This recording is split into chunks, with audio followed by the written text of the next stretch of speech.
My name is Jeff Deskovic. I spent 16 years in prison in New York State for murder and rape, which I did not commit. My wrongful conviction was caused by a coerced false confession, the fabrication of other evidence, fraud on the part of the medical examiner, prosecutorial misconduct, and an inept public defender.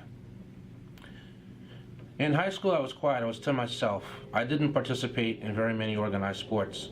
This made me seem strange to some of the kids at the school. In the course of the police investigation, they interviewed many students from the school. Some of those students told the police that I might be someone who they might wish to speak to because I seemed strange to them. This is what the police said initially attracted them to me. The other factor which they claimed attracted them to me was that they claimed that I was overly upset at the victim having been murdered. Yet there were mental health facilities set up all throughout the town of Peekskill to help people process what had happened, again keeping in mind that murders were very rare. They asked me to take a lie detector test. I agreed to take the test. And so the next day, rather than report to school, I instead went to the police station for the test. Since it was, as I mentioned, a school day, neither my mother nor my grandmother with whom I lived realized that I was not in school, and hence they did not call around looking for me. They drove me to the town of Brewster, which is in Putnam County. I was a resident of Peekskill, which was in Westchester County.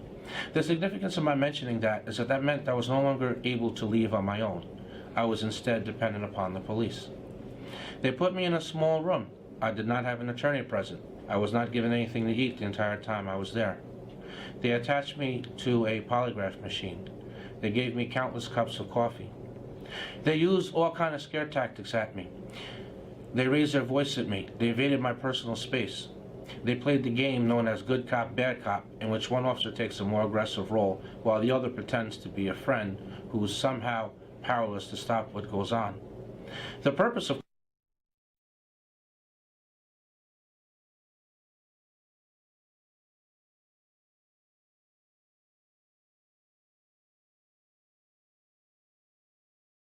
An hour passed by in the interrogation, so too did my fear increase in proportion to the questioning. Towards the end of the interrogation, the polygraphist said to me, "What do you mean you didn't do it?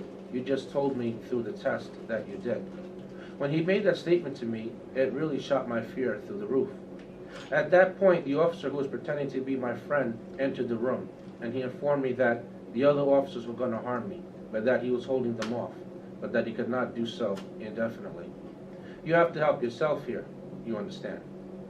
Considering that I had maintained my innocence for the previous 7.5 hours, it was clear what he meant by that. They wanted me to confess. When it was added that if I'd said as they wanted, not only would they stop what they were doing to me, but I could go home afterwards. Being young, naive, frightened, 16 years old, not thinking about the long-term implications, but instead being concerned with my own personal safety. Right then, right there, myself and the police.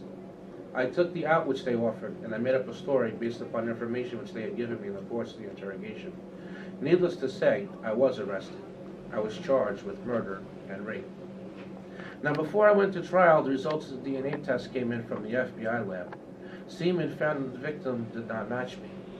But rather than acknowledge they made a mistake, they instead continued to prosecute full speed ahead. In order to explain away the negative DNA test result, the prosecutor enlisted fraud on the part of the medical examiner, who opined 6 months after doing the initial autopsy report, he suddenly claimed that he found evidence that the victim, a 15-year-old immigrant in the country who had lived a sheltered life in which she never went outside save in the company of her parents or her older sister, that she had been sexually active, and that this was why it didn't matter that the semen didn't come from me. At the same time, the public defender that I had was not very good. Added all up, I guess it's not that surprising that the jury found me guilty. I'll never forget the day that I was found guilty. It seemed to me to be a nightmarish alternative reality, because to my way of thinking, at least up until that point in time, only guilty people were actually found guilty. Yet, the jury said what they did, and I was taken into custody.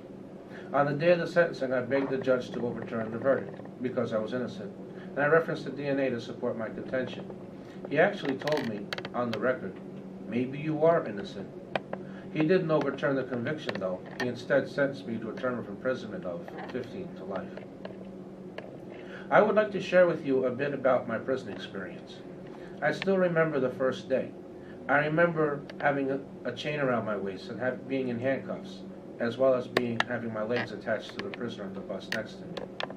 I remember how large the prison wall loomed and how menacing the barbed wire appeared. I don't mind sharing with you, I'm frightened. As I walked down the cell galleries, there were prisoners there whose arms were as big as my legs. It didn't take a lot of figuring out on my part to realize that if they decided to assault me, that I would not be able to defend myself. I also had the built-in handicap of knowing that if they discovered what I was incarcerated for, which was a rape along with that murder, that this would serve as motivation on their part to assault me, because in prison there's a vigilante mentality towards people who've been convicted of sex offenses. In the facility in which I spent 13 and a half of the 16 years, Elmira, it was particularly violent there. There were 3 or 4 stabbings or cuttings every day, and there was no shortage of violence that did not involve weapons. The guards themselves were obstacles. To be sure, some were professional and did their job. Yet there were others who came to work and brought their problems from their home life into the facility, and they took it out on the prisoners. Then there were other guards who didn't care what happened while they were there. They just wanted to do their 8 hours and go home. While that might sound like an ideal attitude that you would want an officer to have if you had to be incarcerated, it did not actually work out that way in public, because it would not be unusual for them to literally look the other way and walk in the opposite direction when violence was occurring, so as to be able to avoid breaking things up and filing paperwork.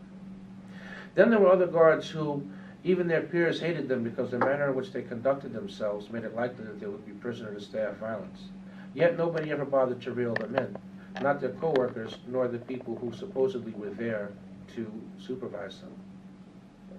They had a system in place for maintaining order in the prison, which involved them imposing a certain amount of sanctions on the prisoners they were found guilty of having broken a prison rule.